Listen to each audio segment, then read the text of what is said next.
देखिए, तो इस क्वेश्चन में क्या है कि in a hydrogen atom the electron and proton are bound at a distance of about 0.53 angstrom. ठीक है, तो एक इलेक्ट्रॉन और प्रोटॉन है हाइड्रोजन एटम का, ठीक है, जिसको हमने कितने डिस्टेंस पे रखा है, 0.53 एंगस्ट्रॉम के डिस्टेंस पे रखा है। ठीक है, तो estimate the potential energy of the system in electron volt. तो हमें पोटेंशियल एनर्जी बतानी है इलेक्ट्रॉन वोल्ट में। तो taking the zero of the potential energy at infinite separation of the electron from proton. अगर हम इलेक्ट्रॉन और प्रोटॉन के बीच का, ठीक है, जो पोटेंशियल होगा इनफाइनाइट सेपरेशन पे होगा, ठीक है, इलेक्ट्रॉन और प्रोटॉन के बीच का, उसे हम क्या लेट कर लें, जीरो।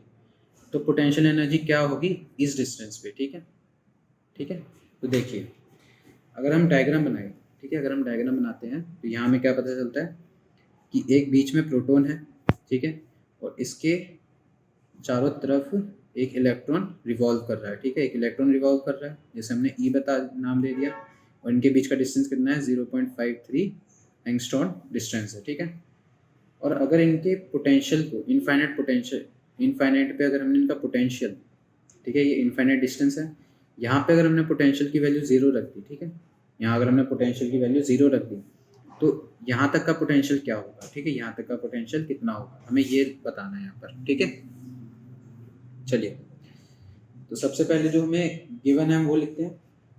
ठीक है, तो डिस्टेंस हमें दिया गया है, तो डिस्टेंस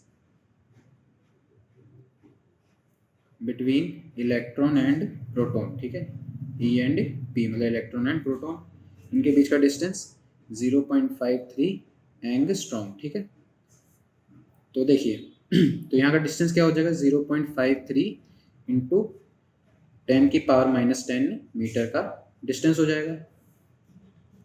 और देखिए जो चार्ज है इलेक्ट्रॉन पे, ठीक है, चार्ज ऑन इलेक्ट्रॉन क्या है, -1.6 इंटू 10⁻⁻19 कूलम्स, और चार्ज ऑन प्रोटॉन मतलब P यहाँ पर कितना है, +1.6 इंटू 10⁻⁻19 कूलम्स का। ठीक है, तो ये हमारा चार्ज है। तो देखिए सबसे पहले हमें क्या बताना था कि estimate the potential energy of the system in electron volt. तो हमें पोटेंशियल एनर्जी बतानी है इलेक्ट्रॉन वोल्ट में। ठीक है, तो देखिए हमें बताना है कि पोटेंशियल एनर्जी क्या होगी किसके बीच में, इलेक्ट्रॉन और वोल्ट के बीच, मतलब P माइनस ई के बीच में। ठीक है, P माइनस ई के बीच में इलेक्ट्रिक या हमारी पोटेंशियल एनर्जी क्या होगी। ठीक है, तो ये क्या होगा, U D minus you infinity, मतलब पोटेंशियल एनर्जी कुछ डिस्टेंस पे और कुछ इन्फिनिटी पे। ठीक है, इन्फिनिटी पे और डिस्टेंस पे पोटेंशियल एनर्जी क्या होगी, उनका सब्ट्रैक्शन हमें ये देगा कि पोटेंशियल एनर्जी इस सिस्टम की कितनी है। ठीक है, तो देखिए डिस्टेंस पे मतलब हमारा जो पोटेंशियल है, अब पोटेंशियल क्या होता है, दो चार्जेस की वजह से के Q1 Q2, ठीक है, के Q1 Q2 मतलब ये QE है और ये QP होगा। ठीक है, ये QE है, ये QP होगा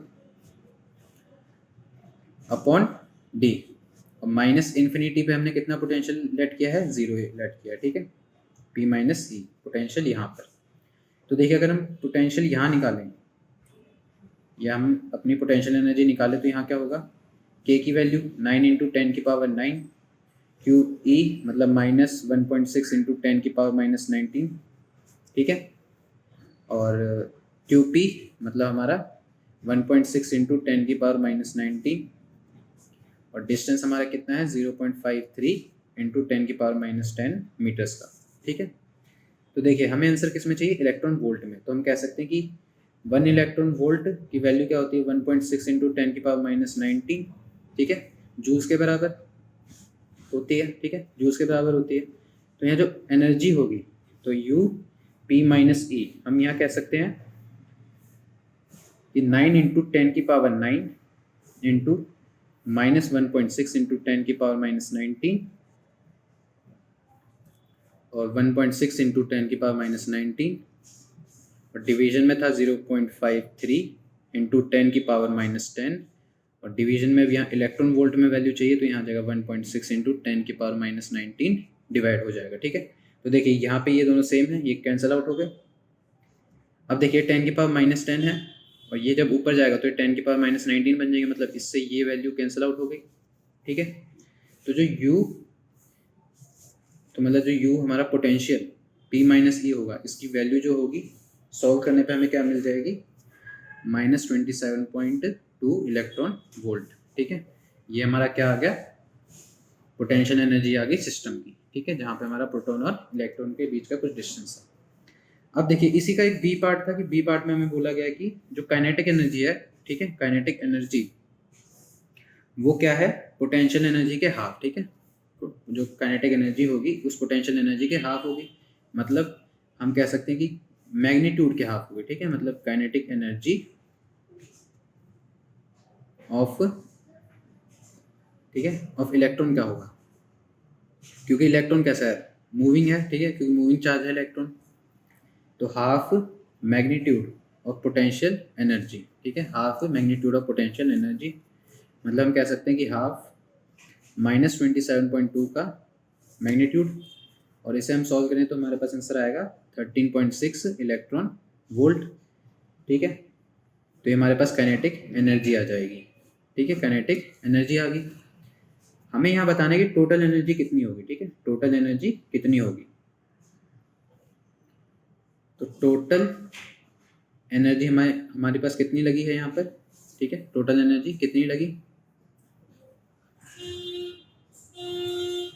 देखिए 13.6 जो हमारी काइनेटिक की है, प्लस और जो पोटेंशियल की होगी, मतलब -27.2 की वैल्यू। ठीक है, इसे अगर हम सॉल्व करें हमारे पास आंसर आएगा -13.6 इलेक्ट्रॉन वोल्ट।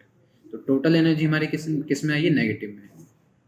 और अगर देखिए यहाँ पे एक बात नोट कीजिएगा कि अगर if energy is negative, if energy is negative then the proton and electron are bound. ठीक है, क्योंकि हमें जो एनर्जी, हमारी एनर्जी कौन सी है, हमें इलेक्ट्रॉन और प्रोटॉन को अलग करना है, उसके लिए वो एनर्जी हमें चाहिए। ठीक है, तो देखिए अगर एनर्जी नेगेटिव आती है तो इसका मतलब है कि वो इलेक्ट्रॉन और प्रोटॉन अभी बाउंड है। ठीक है, और अगर if electron and proton are, ठीक है, आर नॉट बाउंड, ठीक है, आर नॉट बाउंड, तो हमारी जो एनर्जी होगी वो कैसी होगी, पॉजिटिव। मतलब एनर्जी हमारी कैसी होगी, पॉजिटिव होगी। मतलब जो हमारी टोटल एनर्जी है वो क्या आनी चाहिए, तो टोटल एनर्जी जो हमारी होगी, क्योंकि हमें इन्हें अलग करना है, तो हमारी एनर्जी होगी 13.6 इलेक्ट्रॉन वोल्ट। ठीक है, तो ये एनर्जी रिक्वायर होगी इनको अलग करने के लिए। ठीक है, मतलब हमें इलेक्ट्रॉन को फ्री करने के लिए ये एनर्जी रिक्वायर होगी। ठीक है, अब देखिए जो सी पार्ट था, सी पार्ट में बोला गया था कि अगर उसी जीरो पोटेंशियल को, ठीक है, अगर मैं आपको सी पार्ट दिखाऊं, ठीक है, देखिए सी पार्ट, तो what are the answer to A and B above if the zero of the potential energy is taken at 1.6 angstrom separation। अगर उसी डिस्टेंस को या डिस्टेंस को हम 1.6 एंगस्ट्रॉम तक ले जाएं तो हमारा जो पोटेंशियल होगा ए और बी का, उसमें क्या चेंज आएगा। ठीक है, जैसा हमारा हमें पहले क्या दिया गया था कि हमारा एक प्रोटॉन है और यहाँ पर एक इलेक्ट्रॉन है। ठीक है, एक इलेक्ट्रॉन है, यहाँ तक का डिस्टेंस कितना था, 0.53 एंगस्ट्रॉम। लेकिन अब ये जो पोटेंशियल है, अब हमने कहाँ रखा है पोटेंशियल को, 1.06 एंगस्ट्रॉम के डिस्टेंस तक। ठीक है, मतलब यहाँ पे हमारा पोटेंशियल है। ठीक है, तो देखिए, तो जो अब सी पार्ट में हमें पोटेंशियल बताना है, तो जो पोटेंशियल एनर्जी होगी ऑफ सिस्टम की, तो इस सिस्टम की जो पोटेंशियल एनर्जी है वो क्या होगा, तो पोटेंशियल एनर्जी एट D1 मतलब इस डिस्टेंस पे, माइनस जैसे हमने फर्स्ट पार्ट में किया था पोटेंशियल एनर्जी एट D2 मतलब इस डिस्टेंस पे। ठीक है, तो देखिए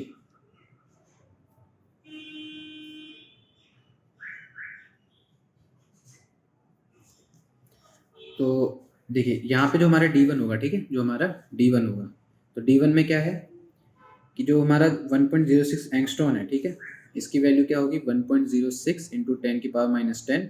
ठीक है, क्योंकि देखिए पोटेंशियल D2 मतलब यहाँ पर हम पोटेंशियल निकाल चुके हैं, अब D1 की मतलब यहाँ पर हम पोटेंशियल निकालेंगे। ठीक है, तो पोटेंशियल एनर्जी मतलब हमारा जो U होगा, ठीक है, वो क्या होगा D1 पे पोटेंशियल मतलब K Q E Q P, ठीक है, क्यू ई क्यू पी, और डिस्टेंस D1 माइनस, और D2 पे हमने कितना डिस्टेंस निकाला था 27.2 इलेक्ट्रॉन वोल्ट का, ठीक है। ये हमारा क्या आया था, हमारा पोटेंशियल एनर्जी आई थी 0.53 एंगस्ट्रॉम के डिस्टेंस पे, ठीक है।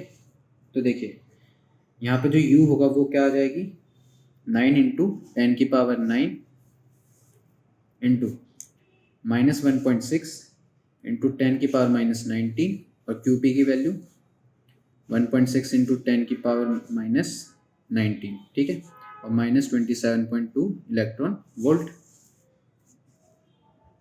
ठीक है। और D1 कितना था हमारे पास 1.06 इंटू 10⁻10, ठीक है।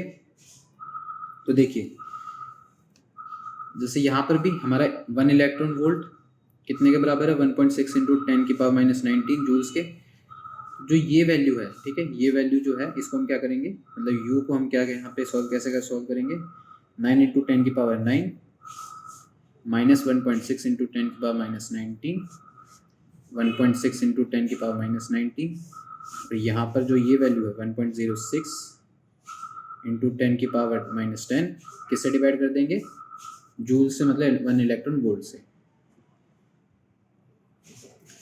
तो यहाँ हम अगर देखें तो ये कैंसिल आउट वैल्यू हो रही है, और यहाँ पे 27.2 इलेक्ट्रॉन वोल्ट है, ठीक है, ठीक है। अब देखिए तो हमारे पास इस अगर वैल्यू को हम सॉल्व करें तो U की वैल्यू हमारे पास कैसे आएगी, यहाँ कुछ वैल्यू होगी ऐसी, मतलब 13.58 इलेक्ट्रॉन वोल्ट -27.2 इलेक्ट्रॉन वोल्ट आ जाएगा। मतलब हम कह सकते हैं हमारी की पोटेंशियल एनर्जी कितनी होगी -13.6 इलेक्ट्रॉन वोल्ट, ठीक है। तो जो ए पार्ट था उसमें इतना चेंज आ जाएगा, ठीक है, जो ए पार्ट में चेंज होगा वो ये आ जाएगा, मतलब -13.6 इलेक्ट्रॉन वोल्ट का चेंज आया, ठीक है। ये चेंज किस में है, चेंज इन पार्ट ए, ठीक है। अब देखिए जो बी पार्ट था, इसी क्वेश्चन अगर हम बी पार्ट में देखें तो बी पार्ट में हमें वर्क डन निकालना था, ठीक है। तो जो वर्क डन है, ठीक है, मतलब हमें टोटल एनर्जी या वर्क डन बताना था। तो जो टोटल एनर्जी या वर्क डन होता है, ठीक है, जो वर्क डन होता है,